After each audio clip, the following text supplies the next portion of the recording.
Hello and welcome to Gabbett Media. I'm Grant Abbott, and in today's video we're looking at why your portfolio won't get you hired. So are you struggling to find work and stand out from the crowd? Well, it's probably a problem with your portfolio. In this video I'm going to take you through some harsh truths about portfolios and what we need to improve. I'll give you some essential tips to focus on when constructing and presenting your art pieces, and I'll be reviewing a couple of portfolio examples. This will be from the point of view of a general 3D artist, but should apply to most careers in the surrounding field. First of all, let's start by saying, where is your portfolio hosted? And most people were sending me ArtStation links, and that's probably the best place. ArtStation is the easiest and perhaps the most respected place with everything you need. Other art sites are fine too, but if you are thinking of making your own website, then I would say don't unless your portfolio is about web design, because it just takes too long and it's unimportant. The focus should be all on your work. It really is the most important thing for getting a job in the artistic world. Now, before I start, if you want a really in-depth talk about portfolios, go across to ArtStation and the learning section just here.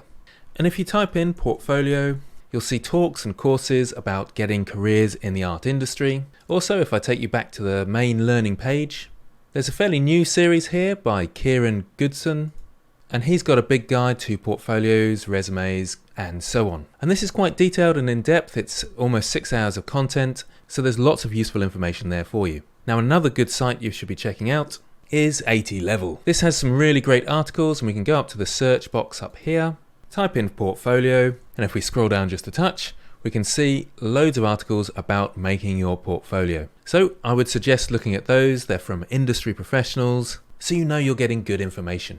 And on ArtStation, it should be fairly straightforward to find a good portfolio, but if you're struggling, you can type in something like lead artist, and that should help you find some great portfolios. Let's look at this one, God of War, environment art. So this is Aaron Contreras, a senior environment artist, and this is their work on God of War. We can actually click on their name as well to go to their actual portfolio and see all their content. We can then maybe get some ideas for what we should be putting in our portfolios.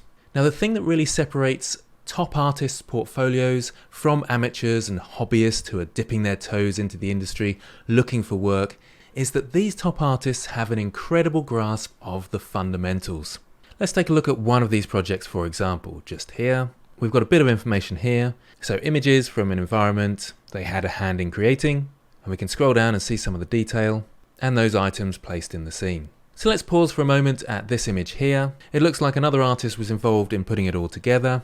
So they've obviously modeled the objects, whilst an environment artist has compiled it. But take a look at the composition, the lighting, their understanding of color theory, their understanding of values. They use all these fundamentals and combine this with their imagination, a sense of story, and a sense of style. And that's what I would say are my essential tips. A firm grasp of these details will make a big difference.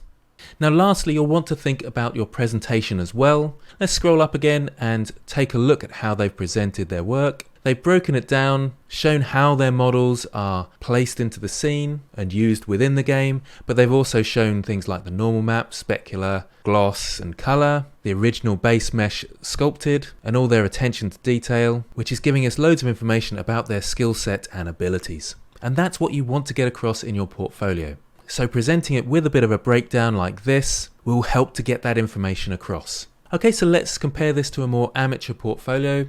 If you don't know already, this is the Discord server, and I put out an announcement to ask people to place their portfolios in the portfolio channel, which is just here, and for me to look at them and review them slightly. So let's take one at random.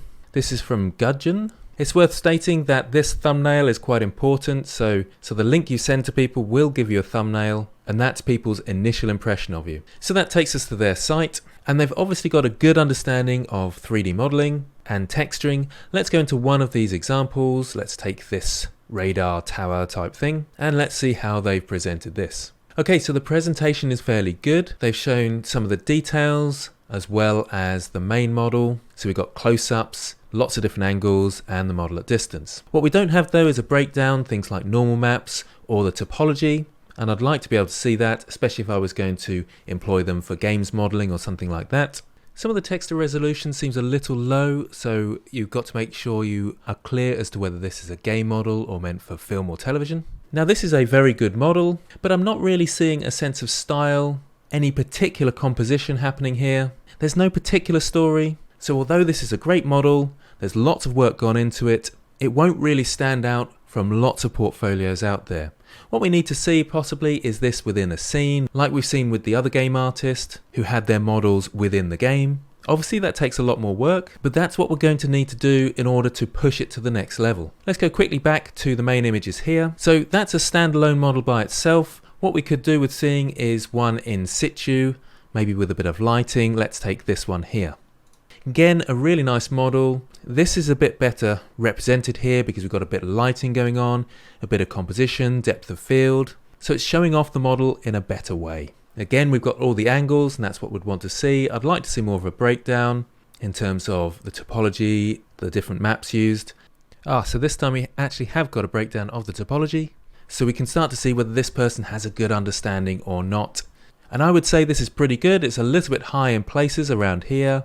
And could some of this detail in this area be done with normal maps, perhaps a little bit high around here as well. But again, it depends what this is being used for, and that might be worth something that you want to talk about in your bio, about whether you want to be a modeler for film and television or whether you want to be into games. But generally pretty good stuff. The only thing I'm not seeing in this is any sort of sense of imagination. Perhaps there is with a lightsaber here, but it is a bit fan arty, so there's nothing of your personality coming through. Perhaps the next stage for you is to design your own kind of war piece, which has some of your own ideas and is shaped purely from your imagination.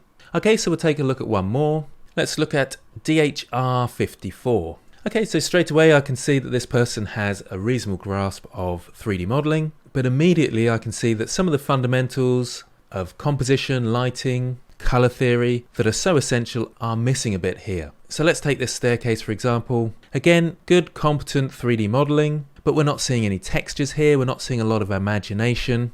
Now we're starting to get there with this one, but that should be your main image, not just the staircase. There's a bit more going on here with lighting and texturing, so that's much better. We'll scroll down and hopefully we'll find the final image because it looks like we're just seeing a progression of the piece rather than the piece itself. That's something to steer clear of. You should just show the final piece. This makes me think a little bit of projects which you have to do at school where you have to show you're working. That's not the case in the industry. They just want to see the final piece with maybe a breakdown, but not the whole process of making it. So again, this looks good, competent 3D modeler, some good textures, but there isn't much of a story. There's not a lot of imagination and style gone into this, and that again separates those pro artists from more amateur artists. Also, there's a few fundamentals which is worth looking at, things like lighting. Yes, you've got lights there, but the whole scene is very bright and very flat in that sense. For example, could the whole of the top floor be more dimly lit and this area over here be a bit brighter and maybe draw our eye, and maybe there could be a focal element of some sort of evil character over there or something strange like that. We need things that lead the eye into certain parts of the image to create a story, to create areas of interest and atmosphere. So once again, we've got a good 3D modeler with good skills, but there is a marked difference between them and those pros, and that's often down to those fundamentals of lighting, composition, values and color theory, and using those with a sense of style, imagination and story. Now I looked through a lot of these portfolios and it was a very similar story for many of them. So hopefully what you've taken from this is that you must have a good grasp of the fundamentals, composition, lighting, color theory, values, and give your pieces a sense of story, style, and your own imagination. That way you can push your portfolio that step further and maybe get hired. If you're interested in more reviews like this, then perhaps I'll do a live session and talk through these things. Let me know in the comments below your thoughts and any questions you have. Thanks for watching, and I'll see you next time.